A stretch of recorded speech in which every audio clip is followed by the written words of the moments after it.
Number one is evangelism, and number two is discipleship. Baliko nako, kung ang church walay vision for discipleship, no? Kana nga church is dili gina siya magdugay. Okay? In other words, pwede siyang mahimong traditional church, mahimo siyang kanang gitawag stagnant, dili siya katubo. Kay ang mechanics o ang method nga gigamit ni Christ to reach the world is through discipleship. Originally, way back 18th centuries, ang mga nag-unang Kristohanon, nag-create sila gitawag Bible School. Okay? The very purpose sa Bible School, gikuhaan nila base ang Old Testament time na gitawag School of the Prophets, no? It's because para maka-manufacture sila daghang disciples. That's the origin of the Bible School sa time ni D.L. Moody, no? O sila tong mga first Christian, nga first gitawag na tog first fire nga nag-spread throughout the world.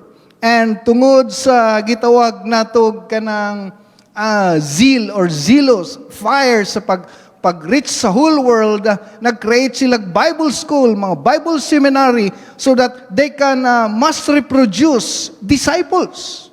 The origin of Bible school is good. Okay? Bintaha na lang yun ang naatay kahibalo. Ang sad story is that nowadays, nag-deteriorate na. Pag mugawas ka sa Bible school, na kay price tag. It means, medyo naana po'y gitawag nato kanang garbo. Okay? Daw dili tanan. Okay? Dili tanan. Okay? Naapoy mga good result. Pero diri sa atong fellowship, we're not promoting Bible school. We're not encouraging everyone to go to Bible school. It just happened, we don't practice that method. Okay? Dili man siguro na sayop, but it's not our method. Okay? Because we are dependent on them also.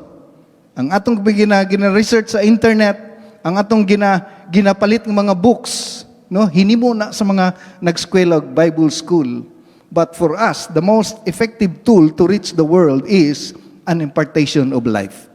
The best way to reach the world is example. Okay? Duplicate yourself. Matud pa. I-duplicate ang imuhang self. Okay? So, mayo kayo ang Ginoo kay ang atong mga pastor is the product of discipleship. And thank God nga ang Ginoo naghatag sa tuwa niini nga vision. Og daghang mga churches pod nga dili nato parehag karatula nga napo sila heart sa discipleship. And for that reason, manghigala, no, hangtod karon walay undang ang production sa atong fellowship.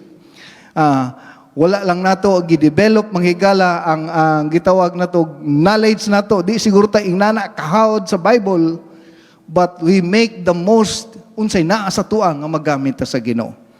Matud pa, unsao man naman ang sigig tahi og pukot nya dili nimo maitsa. No? Sigig tahig pukot di nimo maitsa. Apan sa Victory Chapel Christian Fellowship, bisan isa lang kabuok pasul, no? Bisan isa lang kabuok verse, makakubit ra gihapon. Praise the Lord. Hallelujah. So nay gitawag nato mga regular check-up monitoring sa tong health. If you want to stay healthy, kinahanglan naka-monitor ka kanunay kung unsa ang mga deficiency, matud pa, unsay mga kulang sa imong lawas. O baka naanay nanubra sa imong lawas, no? Mutaas ang imong uric, dali ka kapuyon.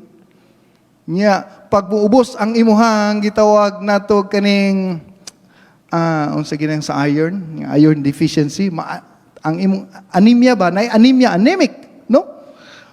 Dugay ka katulog. Daghang kaayo ka ng bantayanan sa sobra o sa kulang. So if you want to stay healthy, na ay gitawag nato health regular monitoring. Okay? Sa ato ang Christian life, no? Kaya na mo gitay spiritual life nga dapat ipanginabuhi. Kung gusto na mahibaluan unsay health condition nimo karon, no? Kung gusto nimo ma-check ang condition sa imong kalag, kuhaan nimo reference ang imong level of discipleship. Naa pa ba ka sa discipleship? Okay? Importante kaayo nga ma-monitor nimo ang imong Christian life if you are still active.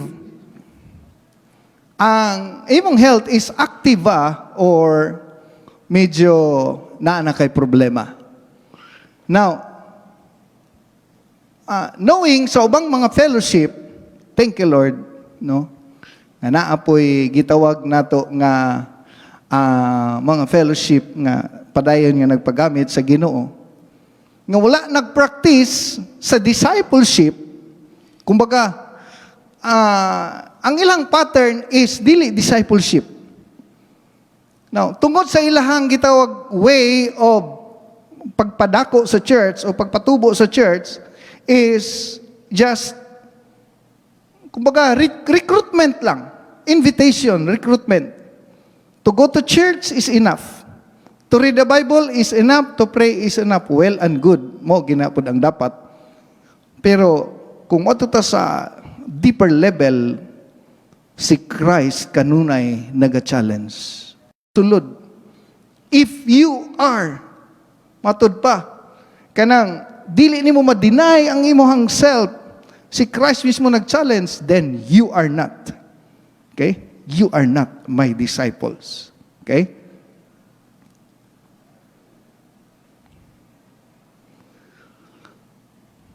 Now see, next.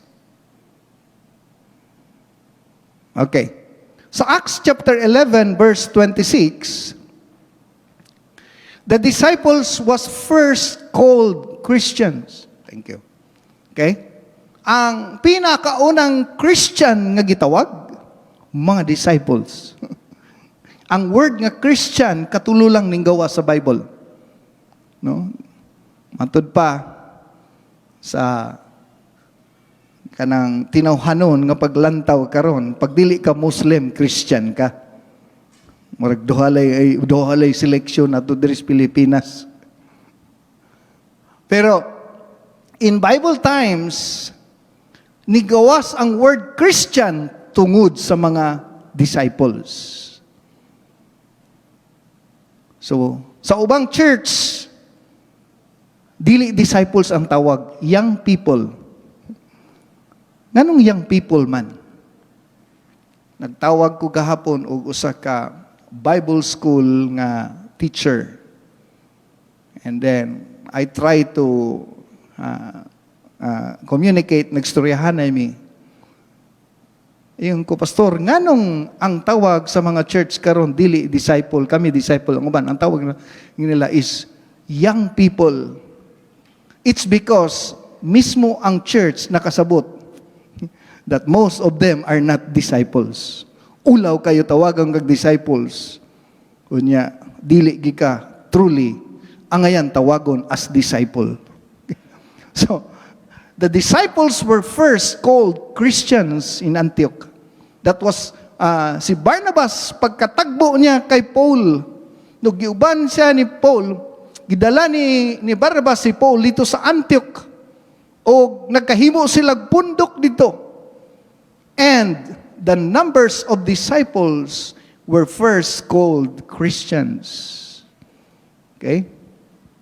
Now, kuhaan na tog reference ang word ni Christ. Ba-gid ni Christ. Luke 14 verse Now, 25. If you observe unsay stroke ni Christ o iyang approach sa diyang kaubang niya ang mga disciples. Now, Luke 14 verse 25, ingon dito, great multitudes went with him. Last meeting atong gisgutan ang John chapter 6. The same ang scenario, no? Daghang kayong nagsunod-sunod sa Ginoo. Now, sa kadaghang gasunod sa Ginoo, here comes Jesus has to separate disciples from the crowd. Iyang i-separate kinsa diri ang disciples. So ingon dito sa verse 26, if anyone comes to me and does not hate his father, mother,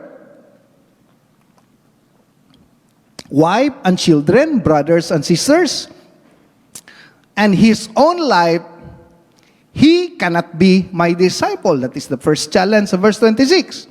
Verse 27, whoever does not bear his cross cannot be my disciples. Second challenge niya na. Para madlaluman pa niya iyang panabot, nagkuha siya duha ka book illustration. Ingon dito sa verse 28, naabay tao nga magtukod og balay, tapos di niya kwintahon pilay gastos. No? Ang kantidad sa iyang balay worth 100,000, niya ang iyang kwarta 10,000 ra. No? Ang sad ending dito, dili ba katawanan? Verse 29. Nya ingon po siya dito sa verse 30, naabay hari nga musulong og gira nga wa niya gikwenta unsa kadaghan iyang kalaban. Kung iyang kalaban 20,000, nya iyang sundalo 10,000 lang. Dili ba pwede nga magsabot usadaan before musulong? So, pagka 33, ingon dayon si Christ, likewise, yan ang gikuha comparison, ing nanapod sa discipleship, ingon siya, whoever does not forsake all that he has, cannot be my disciple. Now, atong sabton, nganong highlight sa church ang word disciple, kay mao gini ang gi-require ni Christ. Okay? Mao gini gusto ni Christ. Now, atong lantawon ang verse 34. Human gi-challenge ni Christ ang crowd to become a disciple. Ingon diri sa 34, gi-conclude niya, nag-ingon din siya, salt is good. Ang asin, maayo. Okay. In Bible times, ang asin, food preservative. Wa pa'y rep sa unang panahon. Pagbutangag asin ng karni, patay ta ng kagawa na. Unya, magpadlami pag yun na siya sa mga pagkaon. Okay? Mabuhi ka, basta asin lang na. Okay? Ingon siya, but if the salt has lost its savor, its flavor, sa King James, savor, kung ang asin mawad-an sa kaparat, ang gisgutan diri, discipleship. Kung ang disciple daw mawad-an sa iyang kaparat, kaya yung challenge diri, ang mahimong tinuod nga disciple. Kung ikaw disciple, nawad-an na sa kaparat. Pwede ba na siya muparat og balik? Dili na. No? Muna ingon siya, dili na. Kay sa Dead Sea, sa Bible times, ang tubig sa Dead Sea, ang ilang ginhimot, gakalot sila kanang mga bangag-bangag diha, nya pag humani ana mo evaporate ang tubig sa dagat, ang mabilin asin. So, matud pa, kung mawala na ang raw materials, matud pa, ang iyang katong tubig sa dagat, pag mawala na, in other words, lisod na kayo paparatog balik. So, muna ingon si Christ, kung ikaw disciple, pwede na disciple din, nawad ang nagkalami, no? Nawad ang nagkaparat. Tasteless. Unsay word ni Christ, bugat ba niya? Okay. Ang gistorya ni Christ, mga attender. Gina-challenge niya nga mahimong disciple. Ingon siya, it's neither fit for the land. Ingon siya nga, dapat wala na siya gamit. In other words, wala na siya gamit. But men throw it out, ilabay. Saan man na nimong asin nga way lasa? Ilabay. Isa lang ang meaning, it's useless. Then ingon si Christ, he who has ears to hear, let him hear. But pasabot manghigala, kung imong studihan ang verse 26, verse 27, and verse 33, nga challenge ni Christ. Kung dili na ka maka-learn mo handle sa imong relationship, ingon diha, hate. Balik ko na ko, verse 26, that is a comparison hate. Gi-hate nimo as comparison. Dili na ang hate nga nagdumot ka sa tao. I-compare nimo ang imong priorities in life, kung dili ka kabalo mo stand sa mga taong nagpugong, ginakig-compete sa imuha, kauban sa pag-alagad sa Ginoo, then mura kag asin nga way lasa. You are not functioning as a true disciples. So naay mga naapod anak diri, on the process pa. Gina-challenge ni Christ, ipabati ang imong kalami. Mahimo kang food preservative. Nga until now, makakita sila nga naa pagyud gihapoy tinuod nga Kristohanon. Apil imong iring makaila nga Kristohanon ka. Kay kung mupatol ka sa mga taong magpadag, daot sa imong spirito, then mura kag asin nga wa nay lami. But in spite sa pressure sa mga tao sa imong palibot, nagbugal-bugal sa imo, you stand for God. Nagbantay ka sa imong baba, nagbantay ka sa imong action. You're willing to deny yourself. Ingon diya sa verse 27, then mura kag asin nga nagdaglami. Pero kung di na ka makastand, magkita mo sa barangay, kining patol po ka, then mura kag asin nga nawad-anas kaparat. Matud pa ni Christ, it's useless. Words na ni Christ. Useless. Now, diri sa atong fellowship, to be honest, apil ko sa una, naglisod ko. Stricto kita. Amen? Strict ta. When it comes to discipleship. Nahimo ng stricto, it's because we are raising disciples. Ug tungod sa ka-stricto, diha ta natarong. Diha ta nausab.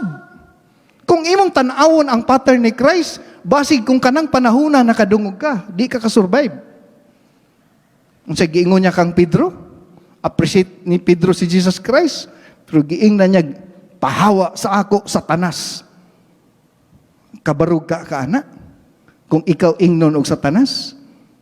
No? There are times nag-opos sa trabaho sa Ginoo. Si Judas, unsay pagduol ni Judas kay Christ, no? Ingon si Christ, no, friend. Ay ang tawag kay Judas, you kiss, no, you betray the Son of Man with a kiss. Yang gamit friend niya taud-taud, unsay tultin niya kay Judas, mas may paywa ka na tao. Sakit, no? Mas may paywa ka gipakatao. No, si Christ pag manulti, bugat, because Jesus is not interested in numbers. No? Dili interested si Christ sa numbers. 2 Timothy chapter 2 verse 19. The Lord knows who are His. Kaila ang Ginoo kinsay iyaha. Kaning atong crowd karon diri. Kaila ang Ginoo kinsay iyaha diri. Okay? So, padayon ta, kay mao ni ang challenge ni Christ sa tuwa. Kinahanglan asin ta nga nagpadalag lami. Okay? Now, ang word ni Christ, if the salt has lost its flavor, kung ang asin dili na parat, imagine naman na, kung dili na parat ang word ni Christ, useless. Siguro, di na ko pwede tawagon nga daghan diri sa church nga useless kay on the process pamaning ato ang discipleship. Daghang kayo diri karon aning kamot. Wa nagpasabot nga nag-apil kag outreach, disciple na ka. O wa mo nagpasabot nga kung dili ka mo-apil og outreach, dili ka disciple. Kay ang disciple manghigala is katong naay genuine commitment to Christ. Nga bisan naa sila sa ilang balay, they do the best that we can nga maghatag sila glasa sa ilang palibot, sa ilang opisina. Okay? Ang pinaka number one good kanang challenge sa tuwa nga mahimo tang tinuod nga disciple, kanang yung ang Sunday is a special day for us. No? Isa ka matud pa kung health check ta. Kung tan-aw nimo murag sige na kag mura na kag insomnia ba? Wa na kay tulog. Dako kayong sign nga murag either naa kay gitawag natog iron deficiency. Pag kulang nagig iron ang imuhang lawas, murag isa na sa sign nga di nakakatulog insakto na kinahanglan kag vitamins with iron. Okay? Lisod pug vitamin C ihatag sa imo. I-check gyud nimo kung unsa ang deficiency. Kung tan-aw ganin nimo nga murag di nakaganahan mo simba sa isa ka bulan, kaisa na lang ka magpakita, murag i-check na to, murag naanay deficiency. Naanay nakulang. Kinahanglan ta mo. Ang disciple makarealize. Uy, murag kaya man ako musimba nga cellphone ray dadon, why Bible? Unya, pag ang cellphone mabiyaan, hangyoon ang tricycle balik sa tanong. bayaran ta kag doble kay ang cellphone nabiyaan. Pero kung ang Bible mabiyaan, diretso lang nung. No, pag ang Bible mabiyaan, diretso lang nung. In other words, ang imuhang ginatawag na to kaimportante. Okay? So, mauna nga, tanaw na to, basi na anay deficiency. Pag dili na kita ganahan mo simba, usa ka dako kayo nga ilhanan nga naanay problema ang atong health, spiritual health. Pag di na ganita mong tithes, matarog ganita sa tithes, balik ko na ko, on the process ang atong discipleship. Pag masakitan na gani ka sa mga subject sa kwarta, then it's a sure sign nga ang imong pagka-disciple questionable na. Okay ba ta diha? Basta gani kwarta ang isgutan sa church niya, masakitan ka, i-check nimo ang imong discipleship level. Kay kung i-follow na to ang tinuod nga disciple, forsake all that he has. Bugat kayo. May na lang ning ang ato ang New Testament church practice karon, matud pa, no? Kung buto na naon ang church considerate ra kaayo. Kay kung sundo na to i-word for word, basig na maktas na tatanan ron kay hasta imong bike gibaligya na. Ug buto na naon, gigaan na ganita sa Ginoo. Gigrasyahan ta sa Ginoo. So, mo na nga sa laktod pagkastorya, daghan ang offended sa word ni Christ, no? So, ang mga disciple bisag kasab-an na nimo magpabili na sila because kabalo sila sa value. Okay? So, mao na ni, naitulo ka conditions of being a disciple sa atong gisgutan. Balik ta sa Luke 14:25 to 35. Now, great multitudes went with him, pero gisala ni Christ ang tinuod nga disciple. Ingon diri sa verse 26, number 1, 3 conditions of being a disciple. If anyone comes to me and does not hate his father, mother, wife, children, brothers, sisters, yes, even his own life, cannot be my disciples. Now, number 1 is our relationship to our loved ones. Ang atong relasyon, mga taong kanang naggunit sa imong sulod, matud pa, naapay mga tao maghigala nga kumbaga dili ka breakthrough nga mahimong disciple ni Christ kay naapay more precious more than God. Mas matreasure pa nimo sila kaysa Ginoo.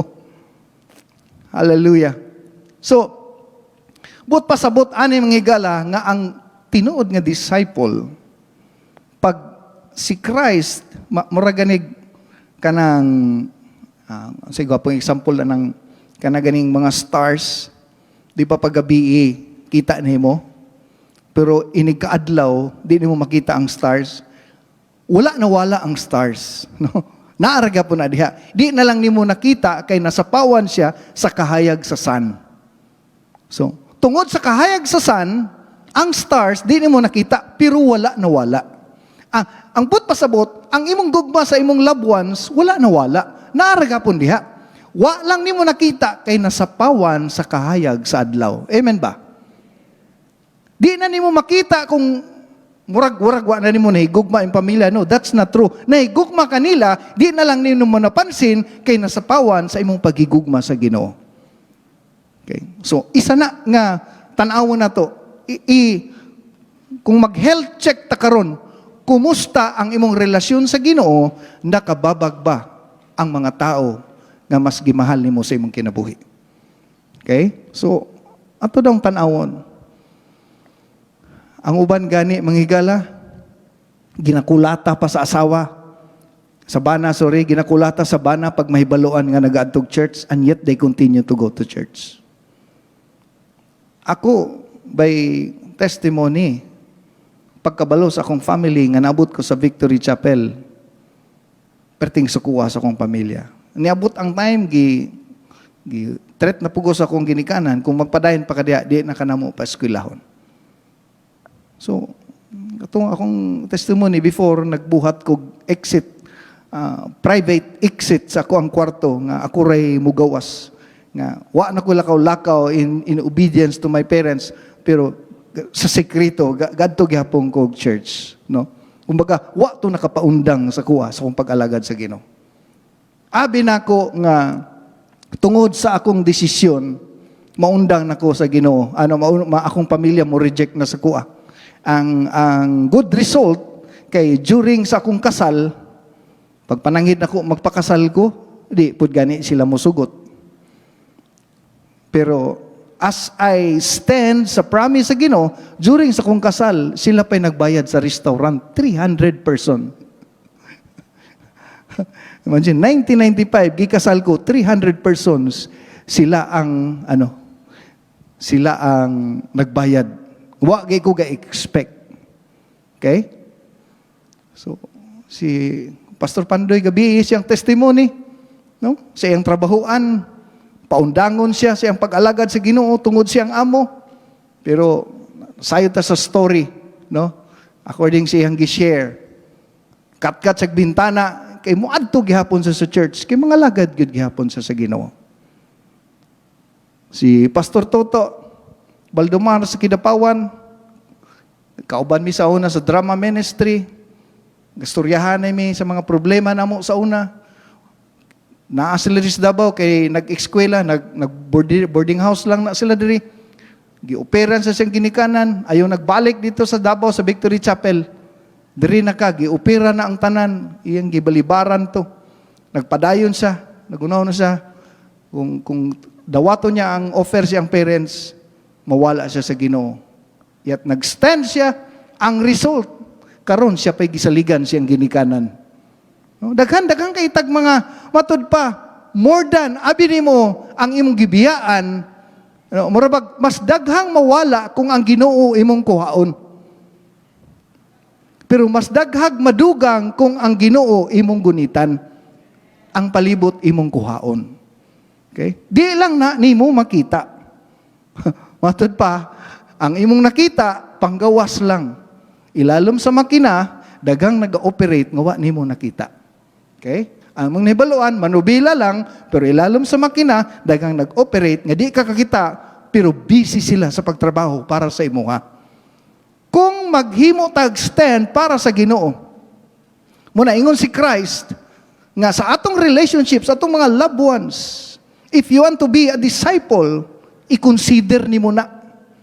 Muna ingon siya nga, huna-hunaan na. Muna, nagbuhat din siya example, pwede ba ka magtukod og balay nga di nimo kwintahon daan? Kwintahan na. Okay?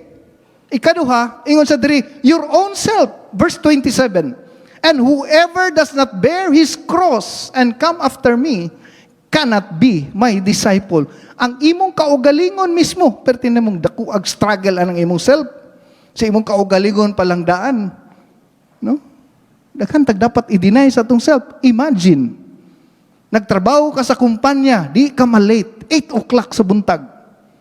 Kung nagtrabaho ko kumpanya sa una, sige, walampas ko 15 minutes sa ko ang punch card. No, mupula na dahil, -1 hour. No, grabe, mudagan ko kus kalsada. Pag stop diri, ambak ko sa jeep, dagan ko speakas traffic light, kay ito pa may yellow box dito sa unahan. Sakay na po ko, para lang gidi malate. Grabe. And that is not only month, kundi years. Kay para lang makakuha ka good record, saktong sweldo, di makasuko imong supervisor, tungod sa imong trabaho, kung nahimo nimo na. Karon ang pagsimba nato 2 hours lang sa isa ka semana, perting bugata. Bugat kayo. Murag na kay giguyod, murag kay nagsakay-sakyanan nga flat, bugat kayo. Simba tag Miyerkules, bugat kayo. Sunday sa gabi, bugat kayo. Mo nagingon nga, you have to hate even your own self. Kabalo ka, kanang mangluod pa ka, wala pa nimo na hate ang imong self. It means love pa nimo imong self. Hello? Kanang masakitan ka, mabadlungan ka, ma-offend ka, ma-stumble ka, it's a sure sign that you still love yourself.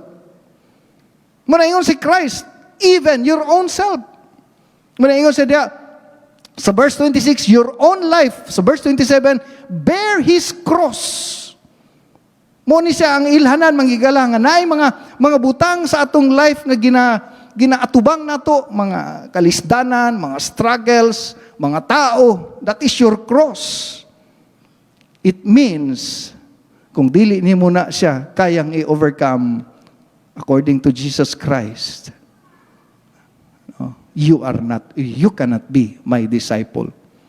So, gusto lang ako i-remind sa inyo para makita nato nga hinahinay na ta na himong disciple sa church. Gusto ka makita imong level. Kung nahimo kang disciple sa una 2, karong 2022, mahimong 8, but pasabot, jump start ba? Taas kay kagiambakan sa imong level of discipleship. Katong time nga kanang di na kay ka mangluod, no? Makadungog kag issue, di na kay ka matarog. Problema na nila. Murag but pasabot nagamature ka na. Amen. Murag nahulma-hulma na ka, murag na disciple na ka. Pero di ko mo simba kay nalain ko ni brother, nalain ko ni sister, nalain ko ni pastor. You cannot be my disciple. No, dili ka pwede mahimong disciple. You have to learn to hate yourself. Ang imong self ang naa sa throne. No? Kabalo man ang imong self nasa throne, it means ang Ginoo si Jesus Christ pasahero lang nimo, ikaw gihapoy nagdrive, ikaw gihapoy nagbuot. The best thing in life naog sa driver's seat, pasahero ka lang, si Christ dapat ang mo drive. And you will be a disciple. Okay? And lastly, ingon diha, our attitude. Sama na. Our attitude to our possessions. Okay? Verse 33, likewise, whoever of you does not forsake all. Okay? Forsake all. Kanang kabaluta mo gitawag nato, mo set aside anything that hinders. Okay? All that he has cannot be my disciple. Unsa man ni ang atong attitude? Unsa atong attitude towards our possession? Kanang either na-promote ka sa trabaho, ni-asenso ang imong negosyo, ning dako imong tindahan, ang imong income ning dako, imong sweldo ning dako. Nga sa una, gamay ra man kang sweldo, ultimo ra man ta ka sa una. Pero sa dihang nagdako ang imong income, usay atong ulo mo dako pod niya ang Ginoo mo gamay. But pasabot ang Ginoo mo gamay, natabunan nata sa gitawag nato materialism. Tabunan nata sa atong ambisyon. Okay? So, as a Christian, no? Christ is challenging us nga dapat ang atong attitude towards our possession always priority ang gingharian sa Dios. Bantayan nato ang atong way of giving, way of sacrificing, kanang muhatag ta nga murag naay pain, muhatag ta usahay nga murag kanang naay sacrifice, mo na siya gitawag asin nga naghatag lasa. Okay? So, mo na akong challenge sa inyo no, mga Kristohanon, kay the major vision nini nga church is discipleship. Muna, wala magmatter sa tuwa diri kung moadto mo sa mga baby churches, kung makabisita mo sa mga baby churches, no, makasuroy mo padong dito sa Cagayan, padong diri sa Butuan, padong diri sa Cotabato, makabisita sa mga church, makita niyo mga attendance tag 20, tag 30. Sultihan ta mo. Ang attendance 20 o 30 lang, pero mo bangga, mo compete na sa 500 nga congregation. Ang attendance 20 lang, pero dili na makatapat sa 200 nga congregation sa ubang fellowship. Why? 200 nga kayang i-shake ang ilang barangay. Dili. Pero ang 10 nga disciple kayang uyugon ang iyang barangay. Tungod sa word discipleship. Okay? So, muna manghigala, pasalamat ta.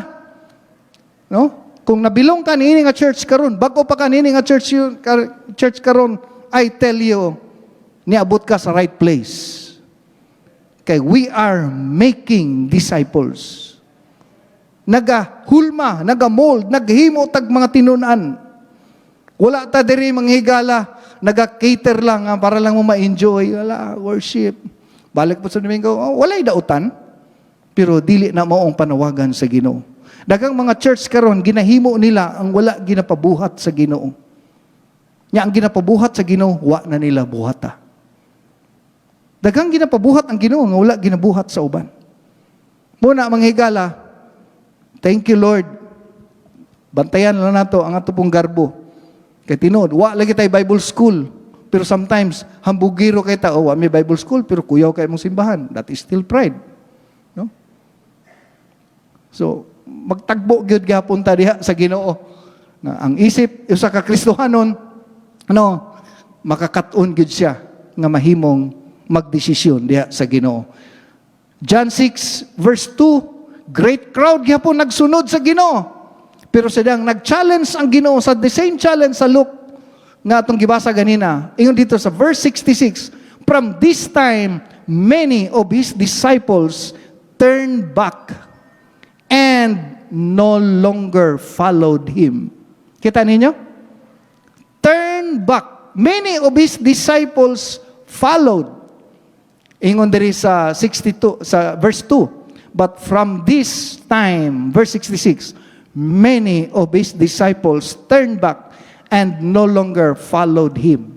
Nimbiya, daghanang nimbiya. Pero wa jud mo nakita dito nga si Christ nang hinayang. Okay? God is more concerned sa quality more than sa quantity. Unsaon man nimo ng church nga daghan kaayo pero walay disciple. Okay? So, ang 12 disciples gingnan po ni Christ, muuban mo nila. Ano? So makita nimo nga dili concern si Christ sa kadaghan. And lastly, diri ta magtapos, how do you know Jesus loves you? So anong paghibalo nga nahigugma? Gihigugma ka sa Ginoo. Ingon sa Revelation 3:19, ingon si Christ, those whom I love, I rebuke and discipline. Ang tinuod nga disciple, andam ma-rebuke. Amen ba? Andam kang tudluan, andam kang badlungon, andam kang makorek. Di man na si Jesus. Iyak, tinuod pastor na. Pero ang iyang pagbadlong sa imo, according sa gisulti ni Jesus. No? Gibadlong ka, according sa standard ni Jesus Christ. Dili sa iyang gusto. Okay? Badlungon ka. Naabtan ka dito alas 12 sa balay si mong uyab. Sakit din ka. Gibadlong ka according sa standard na gusto ni Christ. Ipalayo ka sa kadaot. Okay? It means kung gina-rebuke ka diri sa church, paminaw church, kung ginabadlong mo diri sa church, gina-confront mo, ginastorya mo face to face, ginapatawag mo, anhi diri, istoryahon mo, it's a sure sign that this church loves you. Amen? So, dili nyo na ikasakit. Kaya kung masakit ka, then, di pa nimo malimod ang imong self. So, kana lang, palakpakan na ito. Tumbuhi nga Diyos.